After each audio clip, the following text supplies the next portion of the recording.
Hi, everyone. My name is Amanda Peyton. I'm the co-founder of a company called MessageParty, and tonight I'm so excited to tell you about one of my favorite YouTube videos called Share the Air, starring a girl named Rachel Sequoia.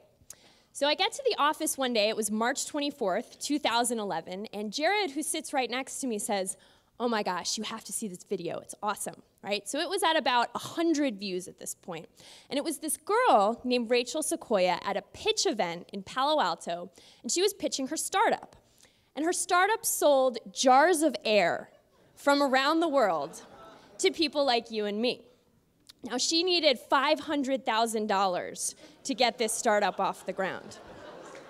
She had intellectual property, though. As she said in her hippie kind of voice, she said, "You know, we have this special vacuum sealing process, so like our air doesn't mix with normal air."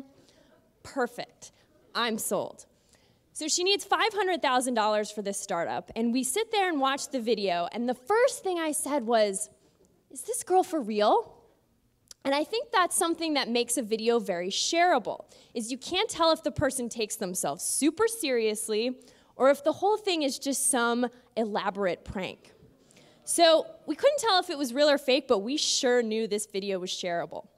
The weird thing, though, was the URL that she talks about in the presentation, sharetheair108.com, was actually unregistered.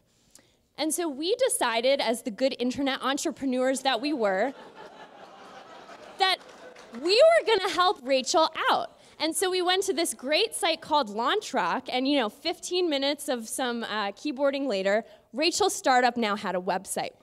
So anyone could come and enter their email address and get more information about when these jars of air were going to hit the market. The next thing we did is we went to Tumblr. And so Jared posted the video on his Tumblr, I reblogged it to mine, and throughout the rest of the day, it got reblogged and commented and liked throughout the Tumblr sphere.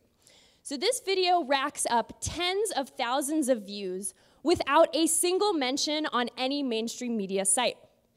The best comment at this point in the process was someone on YouTube who said, "This video is the Friday of VC pitches." And that was when I knew it was going to get even bigger.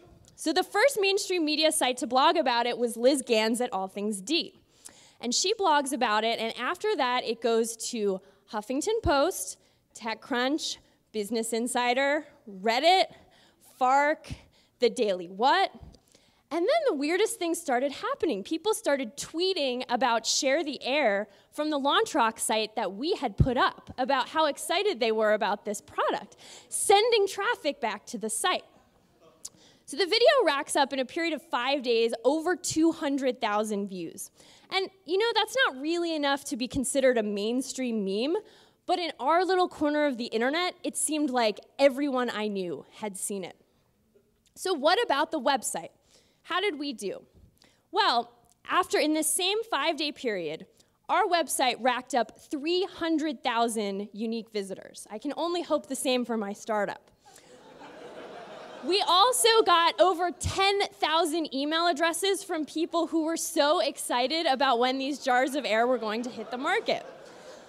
I think that at least half of the email addresses we got, though, were for people who were like, "I don't know if this is real or not." So 5 days later, all of this activity, and I still do not know whether she's for real. I mean, the pitch event definitely seemed real, right? They had a meetup page, they had a Twitter account, and look at these guys. They look exactly like guys who go to startup pitch events. So, I'm sitting there and we're not sure, is it real, is it fake? We're debating. Finally, 5 days later, it comes out that the pitch event was real, but Rachel was an actress. And honestly, I was a little heartbroken. I felt like here was someone who had captivated 200,000 people, even just for a brief moment, with her dreams of jarred air. And I would hope that you would take yourself seriously. But no.